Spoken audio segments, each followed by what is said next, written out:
My title originally was Music as Muse, Science and General Semantics. And in the interest of time, I decided I'll have to cut out symbols, but we can talk about that later.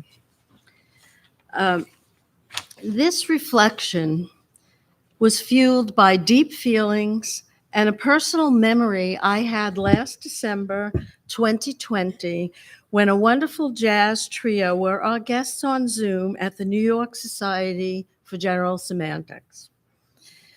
They had named their recent album General Semantics, and we got interested. I should say Lance found them.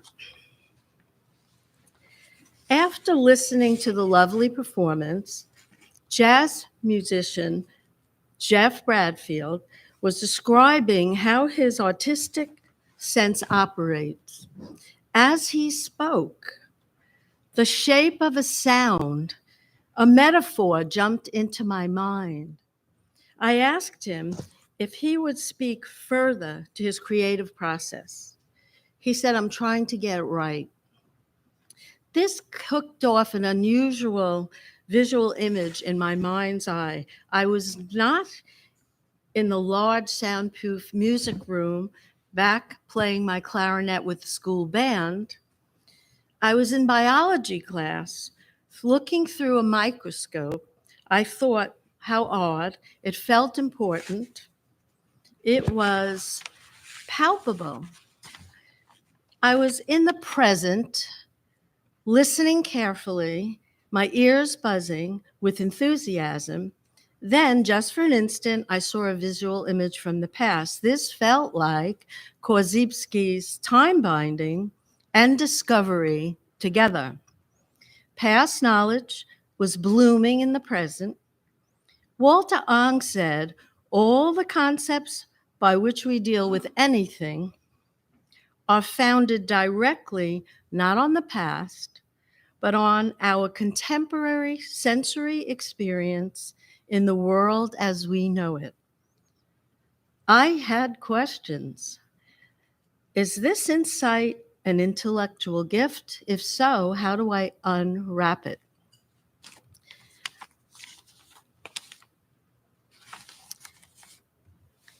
The poet Heifetz, who lived from 1320 to 1389, said, "Stay close to sounds and thoughts that make you glad you're alive."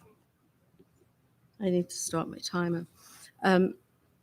I can honestly say music, general semantics, and media ecology make me glad to be alive. They tickle my heart, inform my mind, and percolate throughout my being. My experience proved it. I have a visceral reaction to all of them.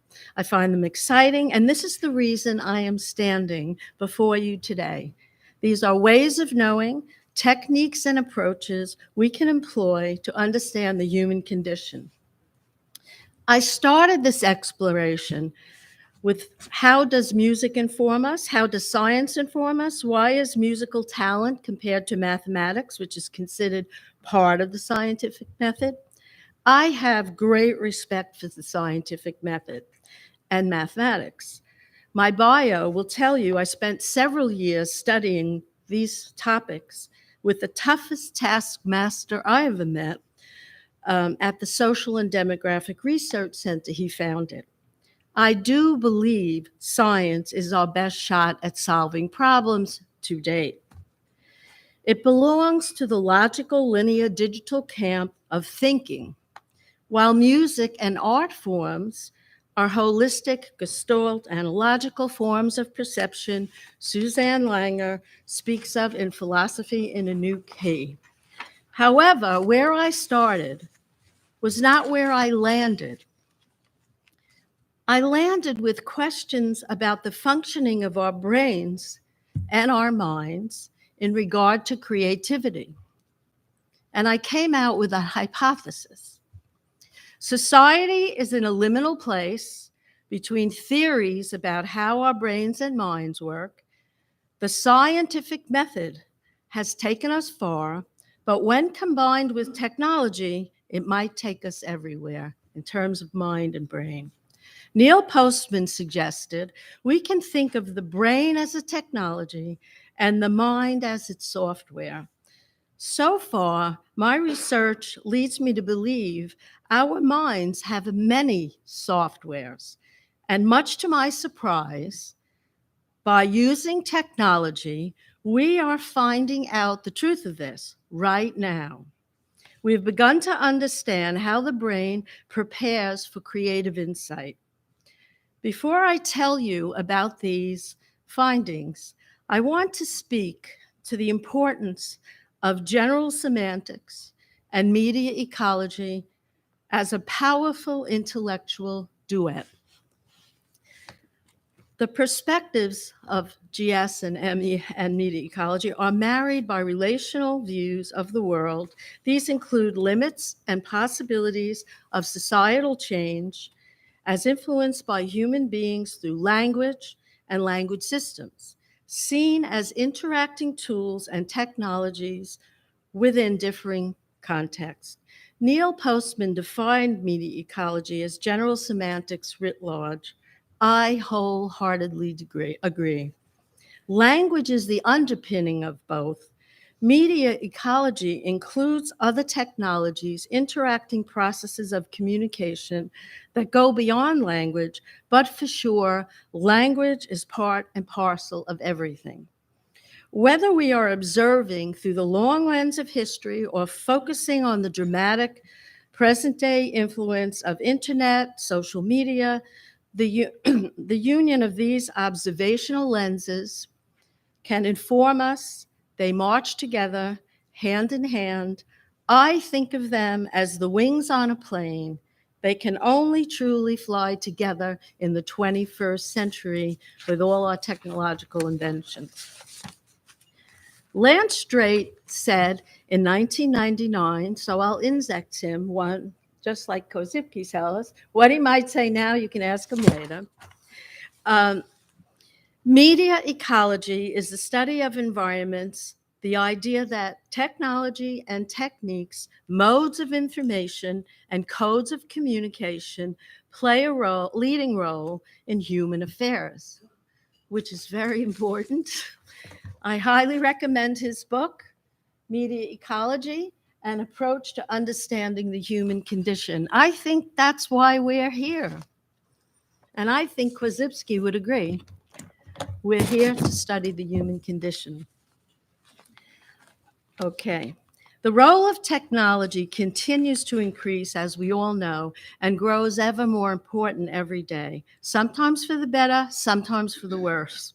Whatever questions we ask or analysis we make, our burgeoning technological inventions will require the environmental perspective of media ecology. With this will come many opportunities for understanding the human condition. If opportunity is defined as a set of circumstances that make it possible to do something, then it is the difference between what is present and absent. Mozart said, music is made in the silences between the notes.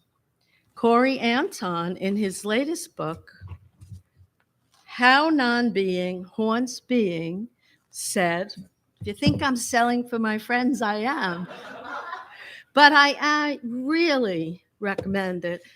Lance's book is my Bible, and I have never been more excited in recent years by anything like Corey's book. Here's what he said. Okay, remember Mozart said music is made between the silence of between the notes, silences between the notes. Corey said, relationships between time, space, past, and present are juxtaposed with the possibilities and limitations each dimension imposes or engenders by virtue of the inherent characteristics of each. What is possible indicates the impossible by its absence. Technology and general semantics fit in here. To paraphrase the great scientist Louis Pasteur, I will say, opportunity favors only the prepared mind with perspectives that open, close off, or create possibilities. By this, he meant sudden flashes of insight don't just happen. They are the product of preparation and perspectives, presence and absence. Korzybski's theories are designed to make us aware of our human processes of abstraction. Put simply, he teaches us to think about our thinking, taking note of all the layers and levels involved in both the process of abstracting and the semantic environment within which it takes place. Flashes of insight at our December meeting brought me to the exciting work I will now address. Professor Cunias, who majored in psychology and music at Haverford College, is a psychologist in the field of cognitive neuroscience at Drexel University, where he directs the Creativity Research Lab.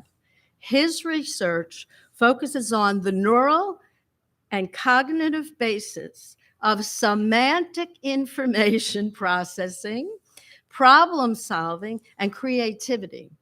He said, "We have begun to understand how the brain prepares us for creative insight." He's using high-density electroencephalograms to record what happens in the brain when someone has an insight. He calls this aha moments. Something pops into your mind out of nowhere. His collaborator, Mark Beeman, chair of the psychology department at Northwestern University, is using fMRI, functional magnetic resonance imaging, looking at these same processes. Their book is titled The Eureka Factor. They suggest ways to increase the possibility of accessing or increasing creative ability. They found aha moments. Activity will light up on the right side of your brain. And furthermore, when we feel good or are in a positive mood, creativity emerges in the middle of our heads. It lights up in a place called the interior cinguli. I think I have that right. This is where our crazy ideas or long shots emerge. These moments come from a series of related brain states that add up to the aha moments. We might think of these related brain states as the mind's collective software working together. That's how I think about it. They didn't say that. Mark Beeman, using his fMRI, found our brains still function in both creative and logical ways while we are sleeping. I need to take a breath because that excites me. He proved a technique suggested by Adelbert Ames, a media ecologist who was a pioneer in the field of perception, actually works. I've been using it for decades with mixed results. I believe that says more about me than the technique. Ames went to sleep at night with paper and pen at his bedside. He asked whatever question he wished to answer and wrote down his first thoughts when he woke up before his feet touched the floor. He often got correct answers. The book about him is titled The Morning Notes of Adelbert Ames. Much to their credit, Cunias and Beeman reminded us, you don't always want to be creative. We also need to do,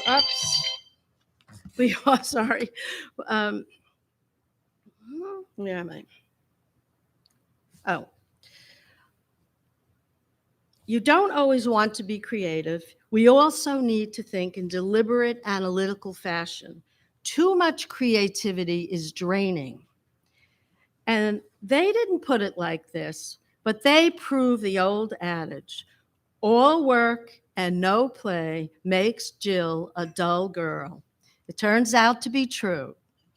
Without play, we can't work creatively.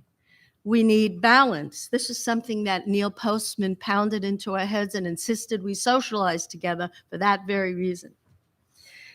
I found it to be true in my work as a career counselor in the corporate environment. People know how to work. They don't know how to play, and that's a problem. I started with my hypothesis.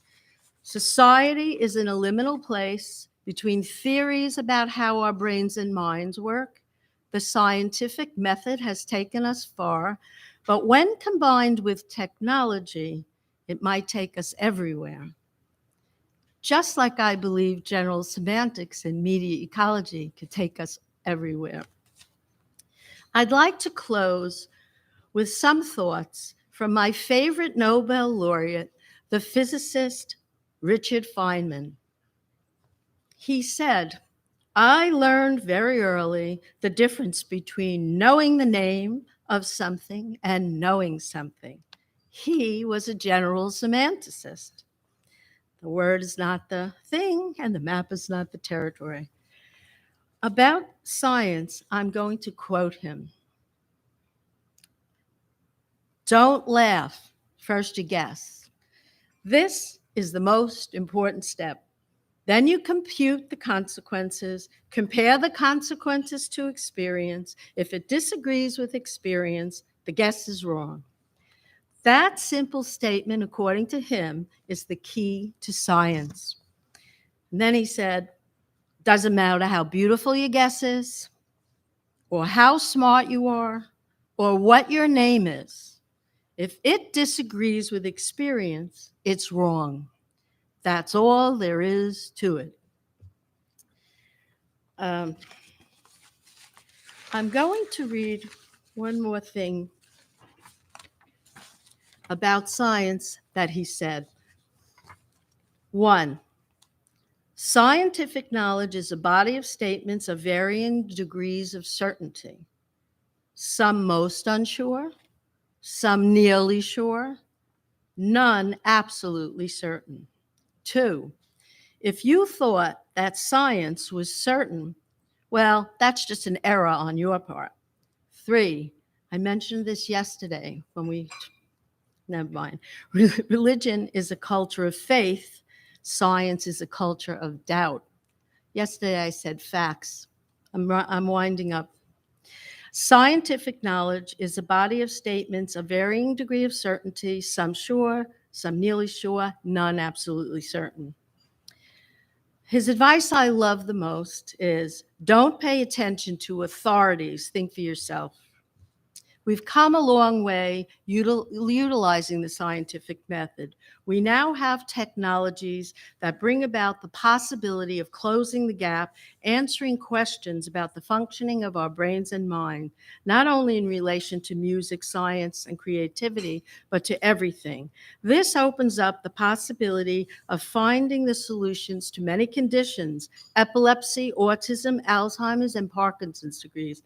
The scientific method, my last sentence, when combined with technology, might be able to reach beyond our wildest hopes and even our science fiction fantasies. Thank you.